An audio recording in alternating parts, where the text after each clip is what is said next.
Good morning all students.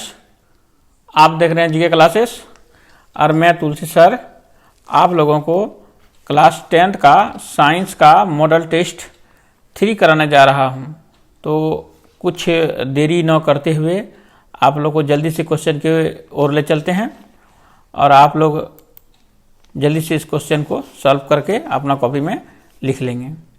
यदि आपतन कोण का मान 60 डिग्री है तो परावर्तन कोण का मान क्या होगा। तो आपतन कोण और परावर्तन कोण दोनों बराबर ही होता है, यानी ये 60 डिग्री मेरा हो जाएगा। दूसरा क्वेश्चन है, मुख्य अक्ष के समानांतर आने वाला किरणें दर्पण के परावर्तन के बाद जिस बिंदु पर मिलती है उस बिंदु को क्या कहते हैं। तो जहाँ पर जो मिलता है दोनों में तो वह बिंदु को हम लोग क्या कहते हैं, फोकस कहते हैं। ये मेरा आंसर फोकस हो जाएगा। यदि त्रिज्या का मान 54 सेंटीमीटर है तो फोकस दूरी क्या होगा। तो ए बराबर 1/2 होता है, तो 54 का आधा मेरा जो है 27 हो जाएगा। अवतल दर्पण के सामने किसी वस्तु को कहाँ पर रखा गया है जिससे उसके समान आकार का उल्टा प्रतिबिंब बने। तो कहाँ पर रखेगा, तो यह सी पर रखेगा, वक्रता केंद्र पर रखेगा तो वह वहाँ पर बनेगा। चलिए 5वां क्वेश्चन में चलते हैं। अवतल दर्पण का उपयोग निम्नलिखित किसके उपयोग, तो गाड़ी के हेडलाइट के रूप में करते हैं। प्रकाश की किरणें एक माध्यम से दूसरे माध्यम से जाने पर अपने मुख्य पथ से विचलित हो जाना को घटना कहलाता है। तो प्रकाश का अपवर्तन कहलाता है। निम्नलिखित में किस पदार्थ के प्रकाश की चाल सबसे अधिक होती है। तो वायु में सबसे अधिक होती है। और उत्तल लेंस के सामने किसी स्थान पर वस्तु को रखने से उसका सीधा आवर्धित प्रतिबिंब बनता है। तो कहाँ रखने से उसका प्रतिबिंब बनता है, तो हमारा आंसर हो जाएगा प्रकाशी केंद्र और फोकस के बीच रखने से बनता है। लेंस की क्षमता का क्या मात्रा क्या है, तो ये डायोप्टर है। 10 सेंटीमीटर ऊंचा एक वस्तु किसी लेंस के सामने रखा गया जिससे वह 3 गुना बड़ा प्रतिबिंब बना उस लेंस द्वारा उत्पन्न आवर्धन क्या होगा। तो जितना गुना ये रहेगा आपका उतना गुना ये हो जाएगा। ये 3 नंबर आंसर हो जाएगा। नेत्र के किस भाग में प्रतिबिंब का निर्माण होता है, तो दृष्टिपटल पर निर्माण होता है। निकट दृष्टि दोष को किस लेंस के द्वारा दूर किया जाता है, तो निकट दृष्टि के अवतल लेंस का प्रयोग किया जाता है। सामान्य नेत्र का दूर बिंदु क्या है, तो सामान्य नेत्र का दूर बिंदु है 25 सेंटीमीटर। दिए गए किस जैव प्रक्रम में हमें ऊर्जा मिलती है, तो हमें श्वसन से हमें ऊर्जा मिलती है। चिप्स के पैकेट में विकृत गंधिता से बचने के लिए कौन सा गैस डाली जाती है, तो ये नाइट्रोजन गैस डाली जाती है। जंग लगना किस प्रकार का अभिक्रिया है, जंग लगना संयोजन का अभिक्रिया है।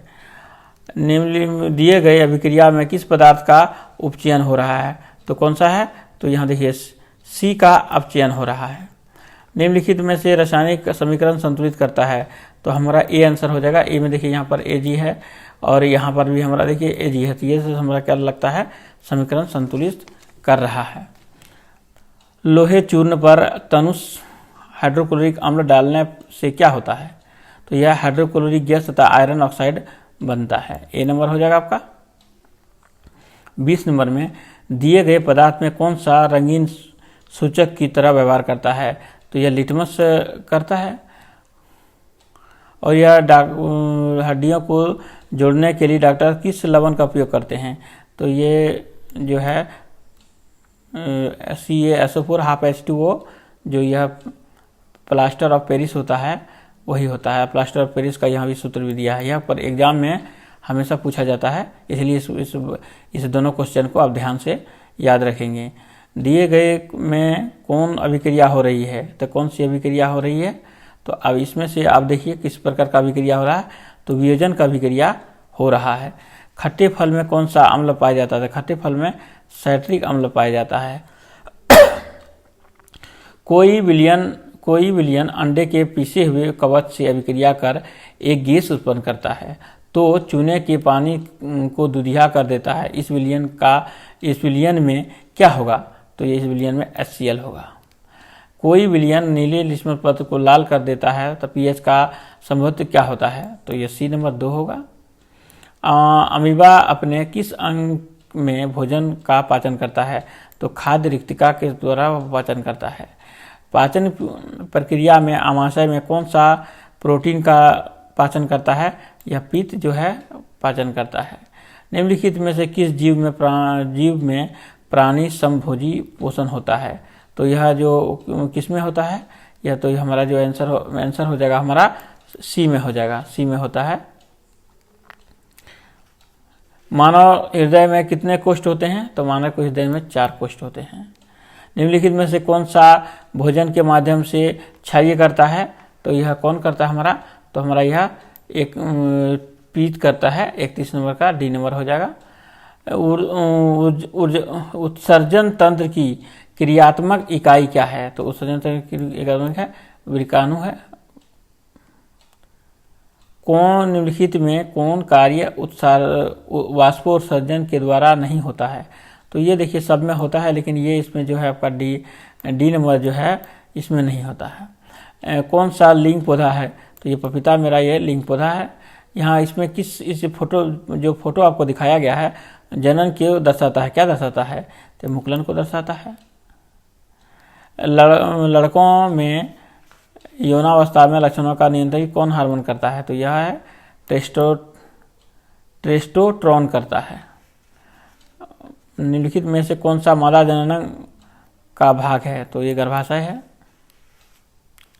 हम जितने भी ऊर्जा का उपयोग करते हैं उनमें अधिकांश पर सौर ऊर्जा में उत्पन्न होते हैं। निम्नलिखित में से कौन सा ऊर्जा अंततः सौर ऊर्जा उससे उत्पन्न नहीं है? तो कौन सा हमारा नहीं है? तो हमारा जो 38 का आंसर हो जाएगा ये नाभिकीय नहीं है, बी नंबर हो जाएगा। इनमें कौन सा नवीकरण स्रोत है जो सौर ऊर्जा जो हम लोग उसको फिर से बना सकते हैं?